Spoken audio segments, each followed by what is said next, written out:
Hello. Okay, I'm going to talk to you now for a few minutes about upgrading a dumb building to a smart building by using a new technology. It's a bit dim, that 10BASE-T1L, which is quite a mouthful. It's basically how to use existing cable infrastructure to get a high-speed data network on an existing building. So it's really for legacy retrofits. So this slide is in the wrong place, but this is basically our module that will take in RS485-based protocols, Modbus RTU, BACnet MSTP, any protocols like that, and then lay them over on an IP-based, Ethernet-based infrastructure.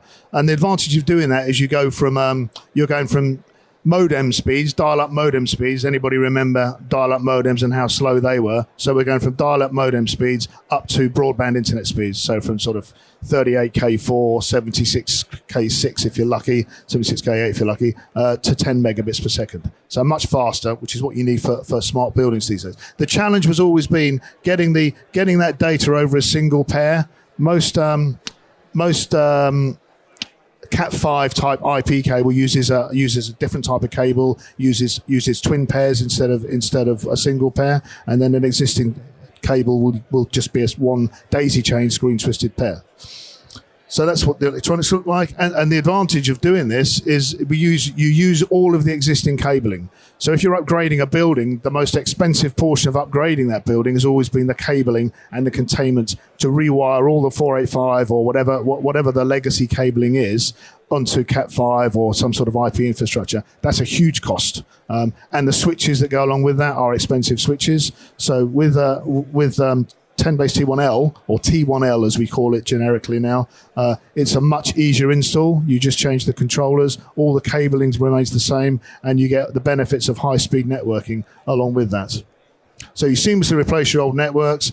You can go up to 1 kilometer on that network, which is much better than a Cat5 cable, which is 100 meters. So you get more distance and speed as well. It's a much better solution.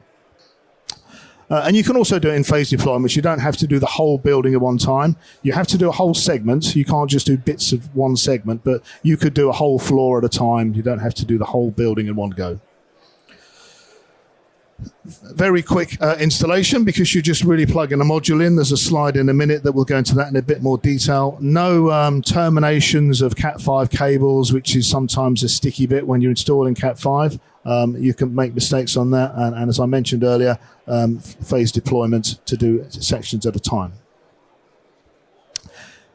Challenges that you face that we talk about, physical infrastructure, the wiring can be an issue, obsolete protocols, which can be an issue, and usually is. The products go obsolete, the protocols they use are proprietary, are obsolete, and you can't get a controller that will talk that protocol. Obviously, the budgetary requirements of installing new containment and cabling with labor as well. And interoperability with the new tech. So once you get onto an IP-based 10BASE-T1L network, then you're in the IP world, you're in the smart building world. So it's a much better solution.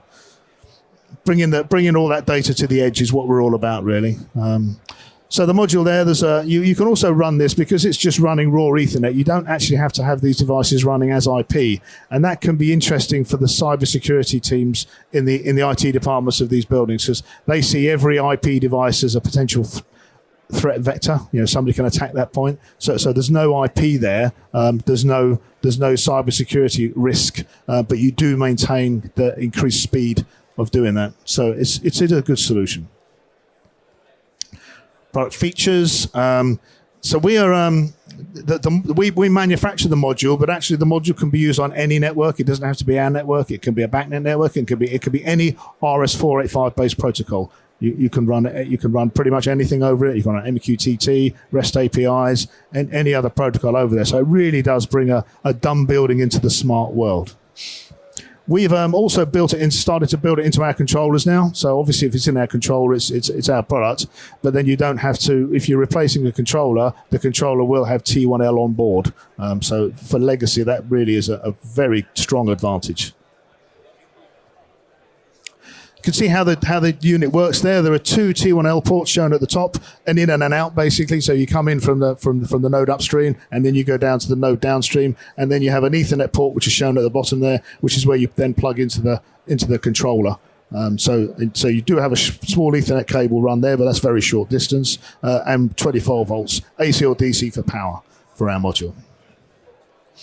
Example here of it in use. So this is an old way of running a system. So we'd have a switch somewhere in an IT room connected to a controller which is acting as a router that routes the data from BACnet, in this case BACnet IP, onto BACnet MSTP to go to these. We're showing VAV controllers here. So this is an RS485 based daisy chain network. You can have 100 devices of that on there on a long daisy chain. These 485 cables are sometimes tricky to maintain, tricky to run. The type of cable you have to use is very specific. Has to be a high speed, low capacitance cable, has to be terminated correctly, has to be balanced with end of line resistors. All the controllers on it have to be earthed correctly. Otherwise you have problems on the network and things don't work very well. And that is the reality of a lot of buildings. In a lot of cases, this network is not installed correctly and there are lots of comms issues. People then try to get over the comms issues by slowing down the network even more. So you slow down you're thinking you're already at dial-up modem speeds and you're slowing it down even more because you can't get the data through it because it was never installed properly. And that is a very common occurrence. So with T1L, what we do is we replace that. So we put one module on by the router there. So we go from Cat5 to a T1L network, and then you can see these segments of T1L. Remember, there's an in and an out. So we've replaced that one long run. We're using the same cable, but we just break the cable to come in and out. And we're now running at 10 megabits per second instead of 38K4 or whatever it was running at. Alternatively, I'm not quite sure what that's showing.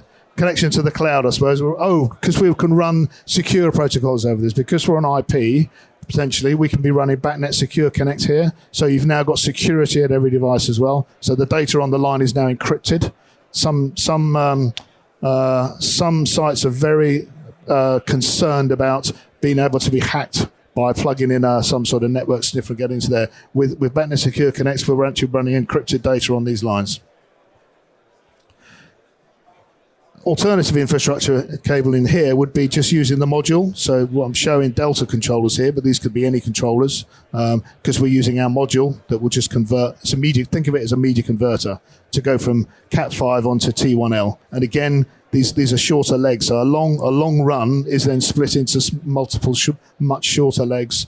Much better installation without actually having to replace any of the cable or containment. You're just re-terminating. Again, BACnet Secure Connect is available. And we got a case study. Just talk about this. We've done this as part of our trial for this. We did a case study with a senior living facility in Victoria, BC. Victoria's on Vancouver Island, a nice part of the world. So senior living facility where they were having an awful lot of problems with networks. And probably that's why you look at the cabling and the way the panels are put together. That is the reality of a lot of jobs. You know, they're just a mess. People install them not particularly well, and then people go in and modify them and don't do that very well, and the whole thing gets to be a mess, and you lose the continuity of screens. You lose the terminations. Things aren't earthed correctly, and then the data throughput suffers, and that's very, very much the case here. I think there's a slide. Oh, I've gone too far. Hang on. There's a bit of a lag here. Okay, right, so we can see here, this is showing an example of how it was run. You can see it's one long daisy chain of cable, different colors there to show the cable was actually different type of cable. You know, it's supposed to be the same cable to give continuity.